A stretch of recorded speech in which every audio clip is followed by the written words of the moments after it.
बच्चों, let's read the question. The question says an aqueous solution of non-volatile solute boils at 100.17 degrees centigrade. At what temperature would it freeze?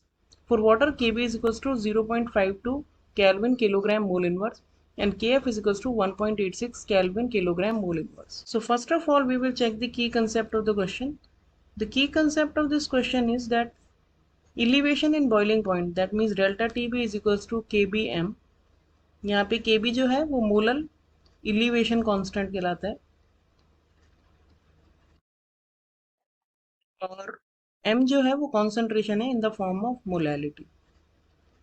और इसी तरह से delta Tf यानी depression in freezing point होता है Kfm। यहाँ पे m तो मोलैलिटी है और Kf जो है वो है मोलर डिप्रेशन कांस्टेंट। क्योंकि जब भी हम कोई नॉन वोलेटाइल सोल्यूट मिलाते हैं तो उससे फ्रीजिंग पॉइंट में डिप्रेशन होता है, यानी फ्रीजिंग पॉइंट कम हो जाता है सॉल्यूशन का और बॉइलिंग पॉइंट बढ़ जाता है।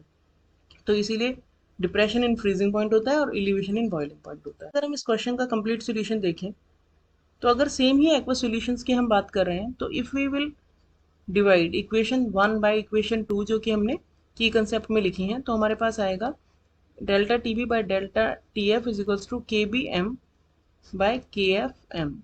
अब सेम ही सॉल्यूशंस हैं तो ऑब्वियसली मोलैलिटी सेम होंगी तो ये कट आउट हो जाएगा, तो हमें आ जाएगा के B bye K F. Delta T B हमें निकालना है। डेल्टा टी बी हो जाएगा T boiling point of the solution which is given 100.17 degree centigrade minus vapour pressure of the pure solvent जो कि 100 डिग्री सेंटीग्रेड होता है। वाटर का बॉइलिंग पॉइंट क्या होता है? वाटर का बॉइलिंग पॉइंट होता है 100 डिग्री। तो एलिवेशन कितना हुआ? एलिवेशन हुआ 0.17 डिग्री सेंटीग्रेड और इसी को हम 0.17 केल्विन भी कह सकते हैं क्योंकि डिफरेंस जो होता है वो हमेशा उसमें यूनिट चेंज करने की ज़रूरत नहीं होती।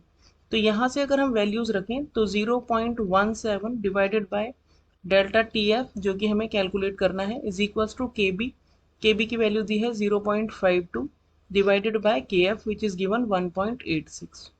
तो यहाँ से अगर हम टी एफ निकालेंगे डेल्टा टी एफ तो डेल्टा टी एफ आ जाएगा 1.86 इंटू 0.17 डिवाइडेड बाय 0.52 को अगर हम कैलकुलेट करेंगे तो डेल्टा टी एफ आएगा 0.608।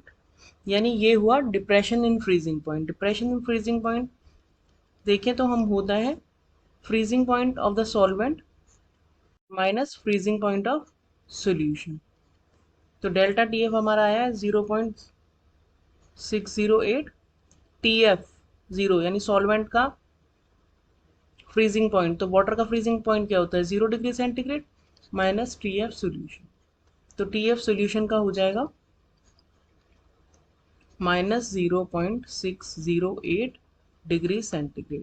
दैट मीन्स कि जब हमने नॉन वोलेटाइल सोल्यूट मिला दिया है तो उसके बाद वाटर जो है जो सोल्यूशन है that will freeze at minus 0.608।